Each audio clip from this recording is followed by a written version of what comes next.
and touch the sound of silence. And in the naked light I saw 10,000 people maybe, people talking without speaking, people hearing without listening, people writing songs that voices never share, and no one dared disturb the sound of silence.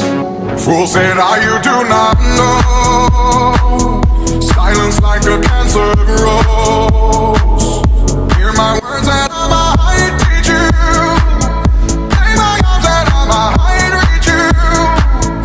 But my words, like silent raindrops, fell and echoed in the wells of silence.